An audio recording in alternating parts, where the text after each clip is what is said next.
Hello there everyone, and welcome back to this hot seat campaign in Petty Kings. Let's go ahead and see what has happened since last time. Last time, of course, was, well, this war had started, so we'll see what has gone down since then. Okay, so, House Bolton wants trade and map information. Now, trade is fine, map information is not. We will make a counter offer, we will remove the map information. Make the offer.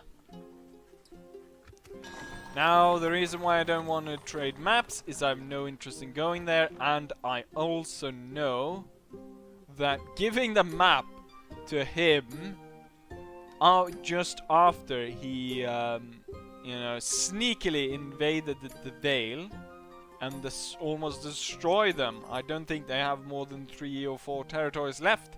It feels foolish to give him my map to enable a similar attack on me, so that will not happen. And by the way, I believe House Stark, there is actually another player in charge of that, which is going to change the dynamic in the north. I don't think they will declare war on each other just yet, but there is a possibility of that. So maybe House Bolton will be a little bit more careful. Sure, that's fine. Message from House Gardner. Lords of Durrandon, by the 7 such treaties that the formerly esteemed men of House Martell have broken, their attacks, although perhaps faltering, have proven their worth as oathbreakers, a reputation already served by their constant killings of anyone who might offer them reasonable parleys. I reach out thus to you as their friend with considerations to discuss. I understand you may be under the obligation to aid their forces, and you may even desire it. But those who call themselves a friend to Martell are called only a pawn in return. That much is clear, and I need to point out the depth of the folly that would come from allowing yourself to share yet another flank with their belligerent empire. I will ask nothing of you, for I have no right to do so. I only hope, for your people and mine, that your rulings will not see a desert king upon either of our thrones. King Garth Isildur of the Reach. Greetings, King Durrandon the 6th. This is from House Lannister, by the way. I sadly must inform you that King Kedron will not accept your offer. He views the Gardeners as faithful allies and does not wish to betray them. For the moment, though, he will not send forces to the Reach, seeing as how his forces are caught up in the Riverlands. Signed, Peter Liddon, acting governor of Castle Rock, sealed with King Kedron's authority sent via Raven. Okay, so he has no interest in joining us, but he's worn Riverlands. Has he progressed maybe then further than I would think? Yes, he's laying siege to Stonehenge and Pink Maiden, which is only a stone throw away from our lands here in Duskendale, which is troublesome. At the same time, it looks as though Ashford has fallen. Last time Martell took Ashford, but it looks like that has fallen. Instead, he's taken here, so I guess the attack is faltering is the fact that Ashford has been taken. Down here, there's a lot of. It seems like there's a lot of fighting going on. We got an army right here. I'm not entirely sure what's going on up here. Ah, they've moved up and they control the camp right here. And the question is how many troops they have there. And it's quite a sizable army in the town. And oh, it looked like the a faction leader right there, but it seems like this area is quite heavily under attack. I'm not entirely sure who's winning here. Usually I get messages from Martell to sort of give an idea of what's going on. I want to see. Yeah, it's got quite a full army there, and it's still got a full army there. Ha. My advances here. Let's take a look at the places of interest, shall we? I want to see if I can see all of this as we got there. So a lot of these are undermanned, but we have some. I mean, this place is heavily manned. These two places can surely be combined, and we got this place. So these are the main concerns. Of course, they can drag a lot of troops together in different areas because a lot of castles has. But there's a lot as well that are undermanned. Like Cider Hall is nowhere near capturable at this point, but there's a few that only has one unit in them. So Harvest Hall and Appleton, which are very close. And the ring past these territories.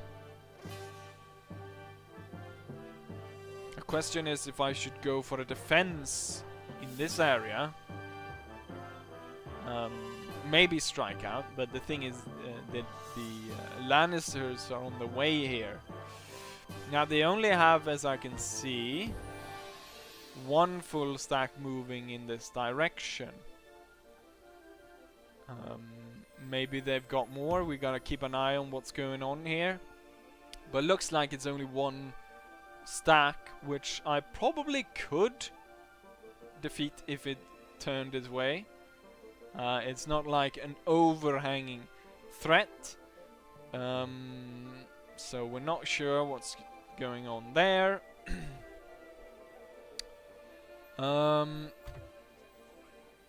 What I want to do is with the... Oh, I got stuck. With the Boltons being as they are, I would imagine that they would go for Storm's End. Now we got quite a clear view here. Maybe I should go ahead and build a tower out there as well. And I want to get a lord out there so I can build some towers. So we got like a really good clear view of what's like coming in if they would want to go in and siege. So I know that they're coming. But we wanna see where to move. Now I've got a lot of troops here. I've got this full stack here. We got a lot of men on this side, but we won't be able to strike till I get the catapult within range. I'm gonna get the catapult in there. Hopefully you could strike next turn. And then, you know what, this cavalry unit, I'm gonna get rid of that one. And let's see, they can't fit all in there, so I'll just stand next to it then. Or if they can stay, I don't know. We can move some of the men over. 2 more can be moved in.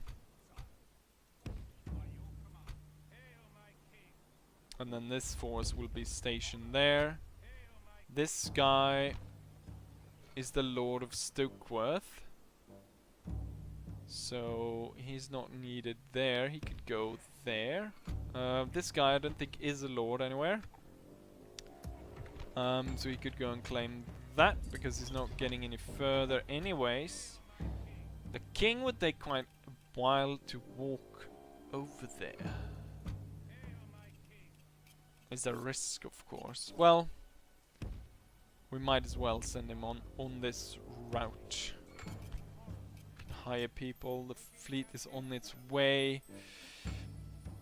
The thing here, if I move these troops out of here, it opens up for an attack by these two towards me to sort of shift the thing, but I want to put pressure on Ashford in this area.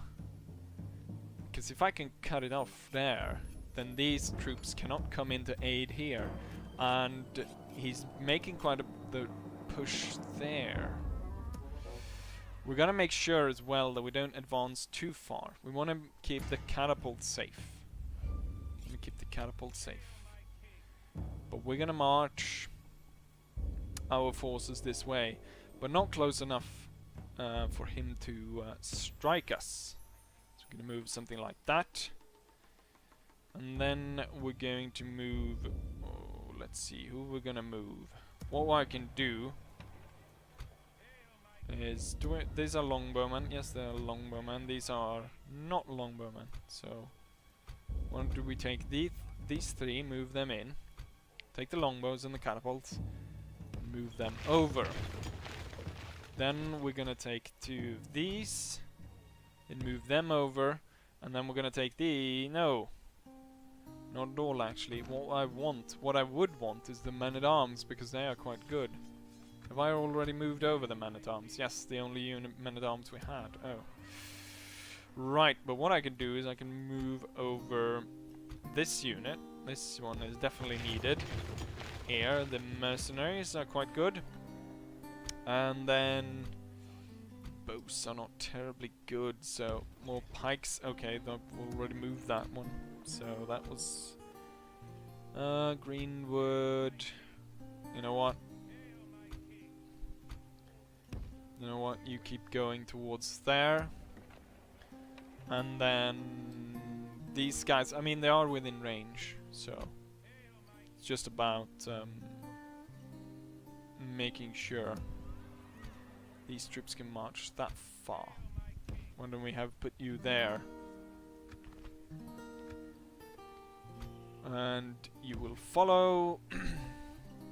We need to strengthen this area by just producing as many men as possible, really,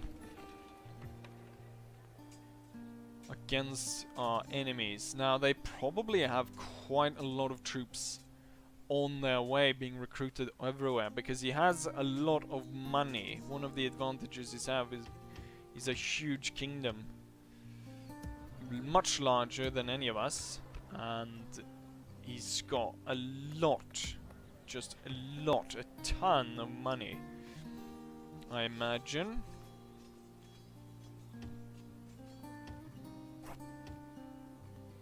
Or maybe the swordmen, Brickland swordmen, are not actually that good. They're not much better than the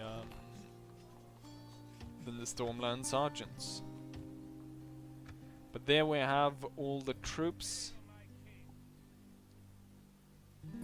I'm not entirely sure if I should well, where do I have? Yes, it would be nice to have can I recruit another spy? I don't think I can. There's also a rule against how many spies you can have, which I can't exactly remember. But we can continue into here to take a look. Crab diplomat. Crab! How about Map information for map information. But I probably need to be wary about who I give map information to, because we don't want to give it to the Boltons, since the Boltons are kind of shitty people. So we don't want to do that. And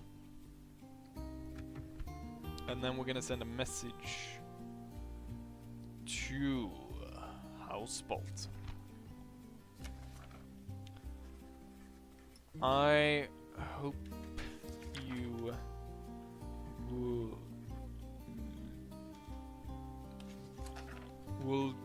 would think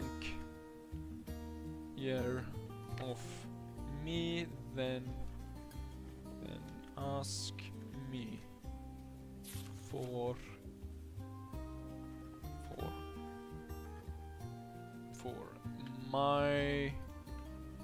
my maps right after your backhanded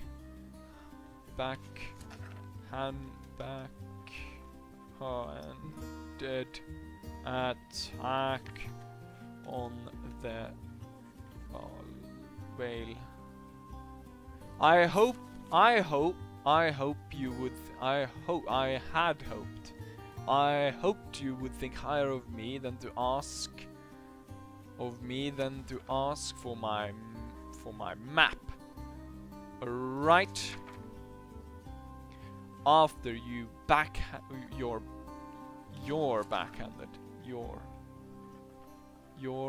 backhanded attack. I hope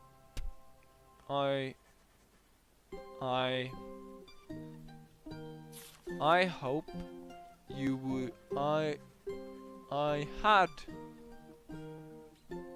no, I can't change that. Doesn't want me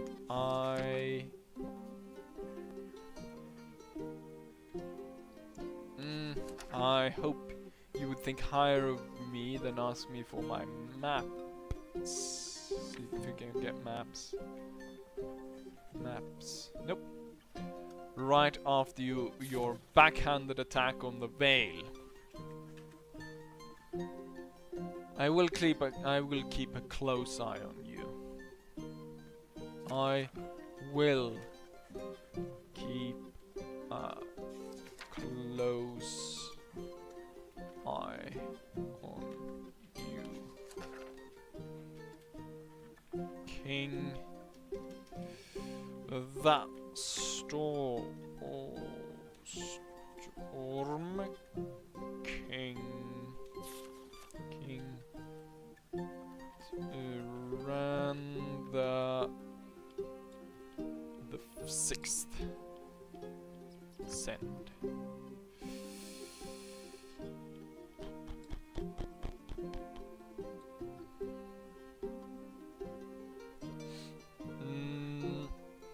Lannisters. Should I send something to the What is there to say about the Lannisters?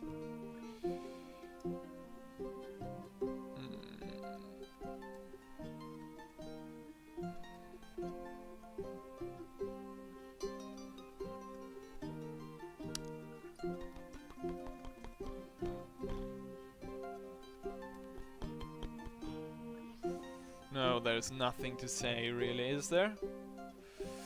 I haven't crossed the border with the gardeners, but I think they realize that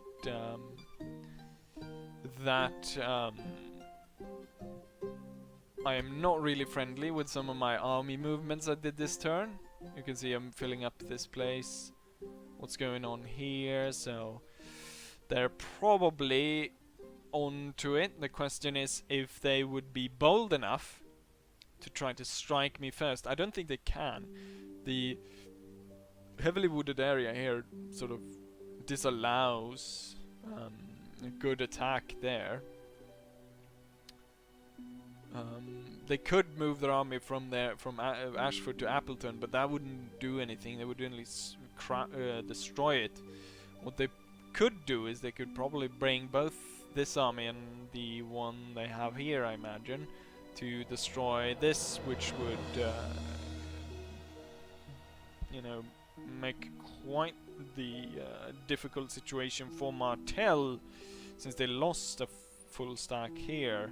Now I don't know how big the full stack was there, but they have another one there, so there's a lot of things to be thought about. And as of yet, I'm not at war, and maybe Husqvarna can... The thing is though, I cannot not go to war, or I cannot allow Husqvarna to gain any ground whatsoever on House Martel, because that would... I mean, that would just... I mean, there's already what I consider an unbalance in the power here that's unfavorable, since I consider myself... Well, we start off with war with the Gardener, so... Well, there's a lot of stuff to be thought about. The thing is still... I probably would have liked to wait to get better going with, or like plan my armies up better against Husqvarna. But the longer we wait, the stronger he gets. I don't know. We'll see what happens next turn, because I imagine he's recruited troops everywhere, and we might have to switch our plans. But anyways, let's go ahead and end turn and send it over to Husqvarna. So, I hope you enjoyed this, and hopefully I'll see you guys for the next one. Bye!